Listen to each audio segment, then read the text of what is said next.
Hello, students. Welcome back to Mr. Lawhon's AP European History class. Today, we are going to continue what we started last week with our discussion of this time period called the Age of Religious Wars. In our last thing notes, what we talked about was France and the religious wars in France. We talked about how the St. Bartholomew's Day massacre happened and it was Calvinists versus Catholics. And we talked about how there was some political scheming to get the throne of France and how Henry of Navarre finally ended up Henry IV on the throne of France, and he issued the Edict of Nantes, which kind of granted some religious tolerance to Calvinists.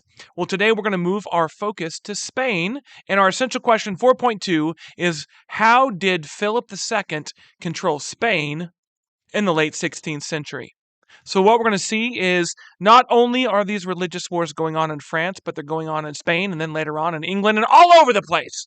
So, pause if you need to, and let's dive into this. Okay, so why was Spain powerful in the 16th century? So, right now, guys, if you looked at a world map, all right, I'll show you a map here in a second. Spain is the world power in the 1500s. Now, if you remember, the first kind of world power was Portugal because they were the first explorers that rounded the southern tip of Africa and made it into India. And they were the ones that established trading posts all along the coast of Africa. All right. So anyway, these guys were the first big empire, but Spain is about to take that over. So why was Spain so powerful? Well, one of the biggest reasons was King Philip II. So as you can tell from Philip's chin, he is a Habsburg, right? Remember we talked about the Habsburgs in class, right? But anyway, guys, Philip II is a Habsburg. So the Habsburg are these powerful royal families that not only are rulers of Spain, but they also have family in France. They also have rulers in the Holy Roman Empire, one of the most powerful families in history, right? So anyway, in the 1500s, Philip II was the most powerful ruler in Europe. Okay? And much of Spain's wealth came from the Americas. Remember, guys, the Portuguese, Columbus was the first guy to reach, quote unquote, the Americas, even though he landed in Haiti. But then the conquistadores came in, like Hernan Cortez, and they conquered Mexico. And Pizarro conquered, like, the Incans in Peru. And basically, the Spanish started to conquer all of North, Central, and South America. And when they did that, they had tons of gold that they brought out of North America, especially from Mexico. So one of the reasons why Spain is so powerful is because they are so wealthy. Plus, in the 1540s, they opened up silver mines in what is today called modern Bolivia and silver mines in Mexico. So they are, excuse me, they are flooding their economy with gold and silver from the Americas. And guys, as you know, wealth oftentimes equates to power.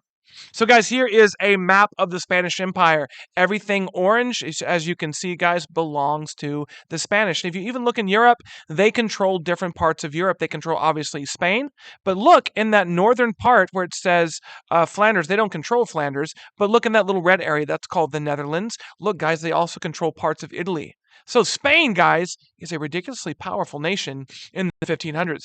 Now, as wealth grew and food from the Americas increased, all right, so wealth is coming from the Americas. Food is coming from the Americas because of the Columbian Exchange that we talked about way back in, chapter 1. The European population, guys, is ballooning. It's exploding. It's growing rapidly in the 16th century.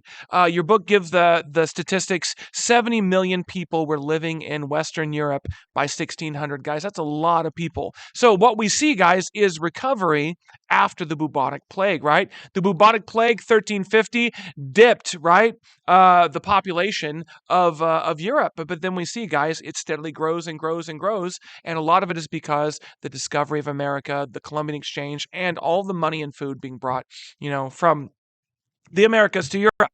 All right, now, another reason why they're powerful is because Spanish nobles held complete control over their peasants, all right? It wasn't like in the Holy Roman Empire where German princes and their peasants are trying to kind of negotiate labor contracts. Remember, we talked about in our DBQ how they are trying to make these little articles that are like, hey, nobles will do this if you do this and you compensate us, right?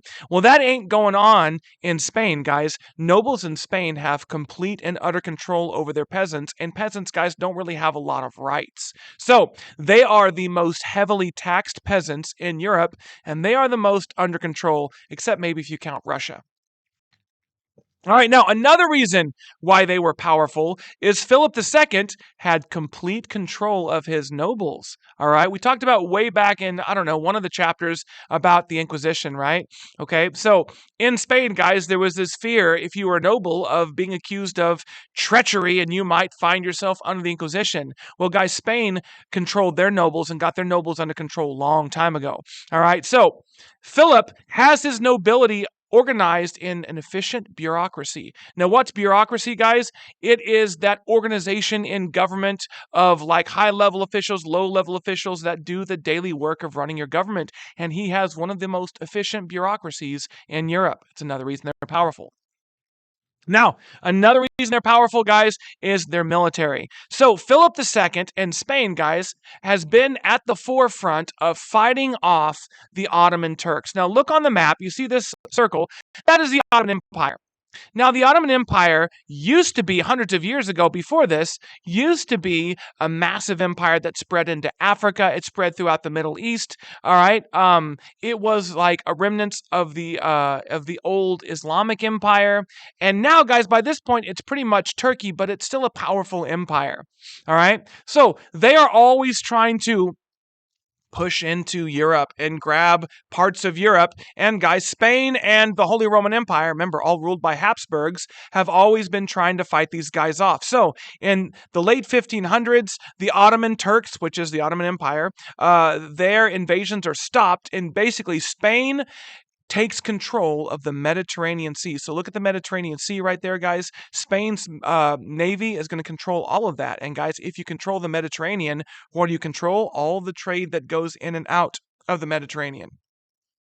Now, 1580, guys, one final jewel in the crown of Philip II is he inherits the Portuguese throne. And guys, Spain and Portugal are for a bit united into one empire. And what does that mean, guys? That means that Philip II gets all of Portugal's overseas empire, which at this point, guys, stretched all the way to Japan. So all the natural resources, all the trade that Portugal controlled now goes to Philip II. So all of these things amount to the most powerful ruler in Europe in the 1500s. Pause if you need to. Okay, now, maybe Philip II got a little greedy, right? He's fought off the Ottoman Turks, guys. He's conquered a lot. He's powerful. And now, guys, one of the things he's going to try to do is going to reassert his control over the Netherlands. Now, you might be like, where the heck are the Netherlands? Well, they are the Dutch. And they're not their own nation yet. The Dutch are right here in this area that's controlled by the Holy Roman Empire, and it belongs to Spain at this time. Guys, Spain's got territory all over Europe. I showed you guys they had territory in Italy, they had territory in these islands in the Mediterranean, and they own the Netherlands, okay? So here's the deal. What they're going to try to do is make sure that the Netherlands are firmly under Philip's control. And in order to do that, Philip is going to use this Catholic cardinal named Cardinal Granvelle. So Cardinal Granville, so there's this council that rules kind of the Netherlands. There is a regent, all right, their ruler died, guys, and they have this regent named Margaret, and she's kind of the regent ruler, which means she's not the actual ruler. She's ruling for a while until the next person comes of age. But the real power lies in this council in the Netherlands, and Cardinal Granvelle is on this council, okay? He's actually the head of it. Now, he's a cardinal, so what do you think he is religiously? He's Catholic, right? Well, here's the problem. A lot of people in the Netherlands were strong Protestants. At first, they were Lutheran, but then, guys, very quickly, they became Calvinists, all right? So they were really strong Protestants. And Cardinal Granvelle, a Catholic, is going to try to assert Catholic control over the Netherlands. Now, one of the things that I hope you see, guys, in history is you can mess with a lot of things about people, but you better not mess with their religion. And that's exactly what's going to happen. Here's Cardinal Granvelle here in his portrait. So, Granvelle wanted to break down the 17 Dutch autonomous states. So here's the deal, guys. The Netherlands were organized into basically 17 states, each being ruled by a prince, all right? Now, all of these states were autonomous, which means they did their own thing, right?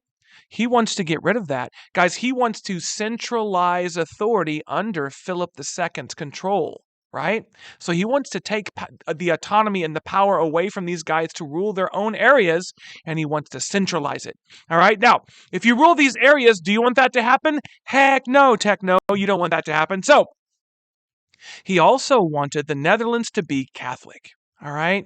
And one of the big things that Cardinal Granvelle is going to do to get himself into trouble is he is going to say, hey, guys, the Council of Trent, remember, guys, way back in the last chapter, the Catholic Reformation Council of Trent, right?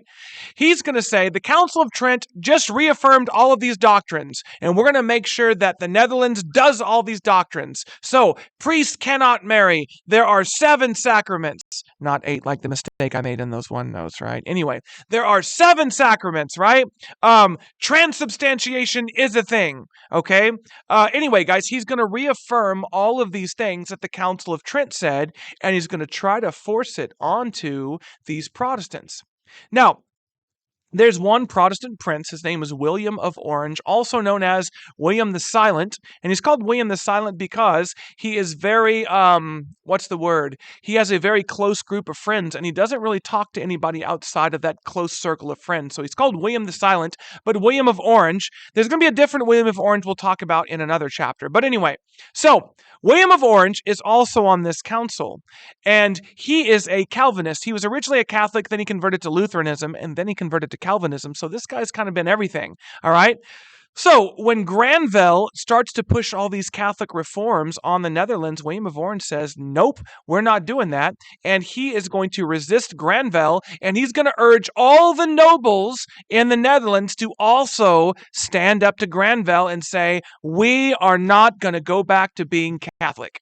And in 1563, Orange had Granvelle removed from the council. Oh boy, did he just start a fight. But they had enough power to outrank Granvelle, had enough people against him, guys, and they removed him from the council. So now, guys, the fight is on. Pause if you need to.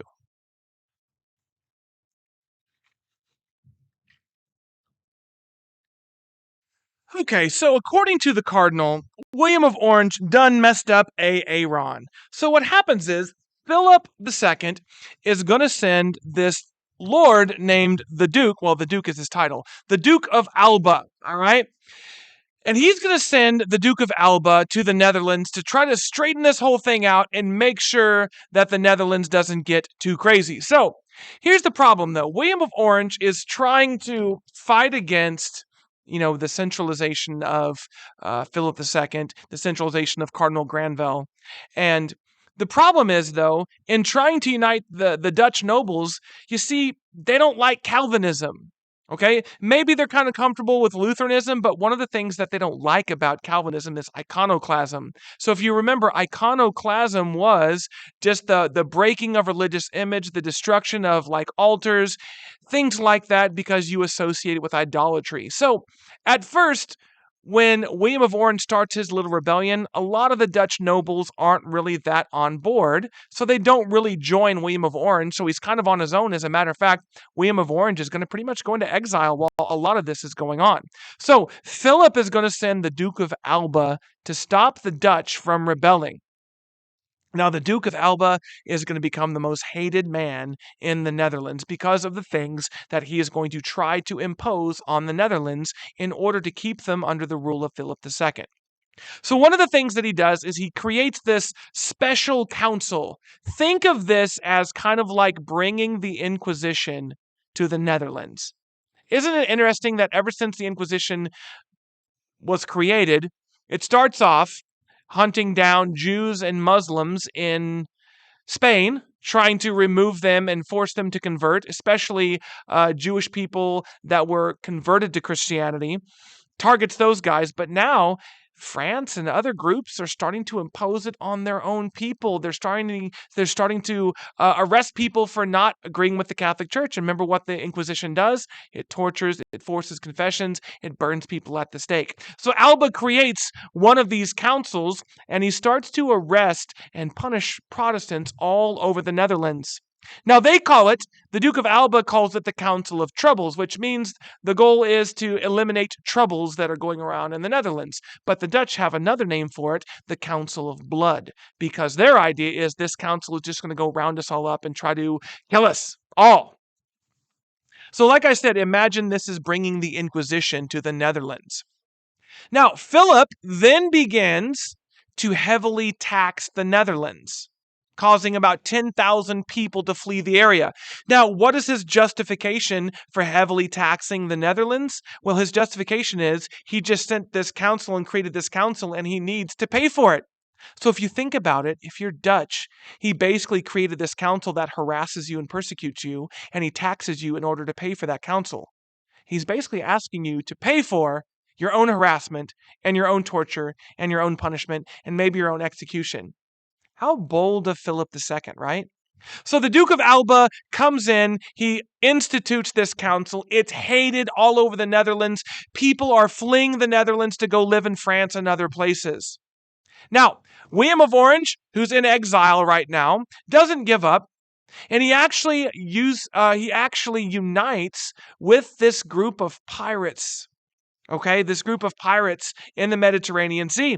And with these pirates, he is going to infiltrate different Dutch cities, and he's going to spark an uprising against the Duke of Alba. So all of this animosity, all of this fighting is going down, okay? And then in 1576, something awful happens. Now remember, guys, the Dutch nobles at first weren't on board because they didn't like the iconoclasm of Calvinists. But in 1576, the Spanish ransack the Dutch city of Antwerp. 7,000 people are dead in the streets. So, if you are Dutch and you're a noble, and maybe you didn't like the iconoclasm of Calvinists, now all of a sudden you're like, I don't care about iconoclasm. You know what I do care about? The Spanish coming here and murdering an entire city full of people. Some people call this event the Spanish Fury. All right. But yes, literally, guys, Spanish soldiers ransacked the city of Antwerp and 7,000 people were killed in the streets. Here's a painting kind of depicting that scene. As you can see, dead bodies everywhere, chaos everywhere, cities on fire. So this burning of Antwerp is really what kind of turns the nobles that weren't on the Duke of Orange's side to now be on the Duke of Orange's side. It's almost like, guys, the Spanish became their own worst enemy, and the Spanish united the Dutch in a way that William of Orange never could. So this atrocity, guys, united Dutch nobles to fully rebel against Spain, and now they are going to fight for their independence. Pause if you need to. All right, last thing, Netherlands independence. So, by the way, this whole thing is called the 80 Years' War. Your book doesn't really refer to it as the 80 Years' War, but that's what it's kind of called. All right, this war between the Spanish and the Netherlands. So by 1576, Dutch armies are going to defeat Spanish forces, and Philip is going to be forced to agree to this thing called the Perpetual Edict. Now, edict, guys, is a law. Perpetual means it keeps going and never ends. So basically, like the never-ending law. And what was the never-ending law? It said that Spain had to remove all troops from the Netherlands. Get your troops out of here. Now, this, guys, is the beginning of the retreat of the Spanish from the Netherlands. Now, this doesn't mean that Philip II didn't continue to try to fight. After continuing efforts of Philip II to try to reinforce his will, guys, led by the Duke of Orange on the right, the Duke of Orange, William of Orange, right? Not the Duke of Orange. I'm thinking about the Duke of Alba. But anyway, guys, under William of Orange, the Netherlands are going to declare their independence in 1581 and expel the Spanish and be out from under their control. Now, what happens next, guys? Well, this will be another chapter, but in the early 1600s, this will be called the early 1600s, guys. Basically, the first half of the 1600s are going to be called the Dutch Golden Age, because now that the Dutch have their own independent nation, they are going to basically conquer the old Portuguese Empire and spread around the world. For about 40 or 60 years, guys, the Dutch are going to be the next world power, and the Spanish Empire is going to shrink. All right? So, guys, here you see the creation of a new nation, the Netherlands. Guys, at the end of the notes, I'll see you in class.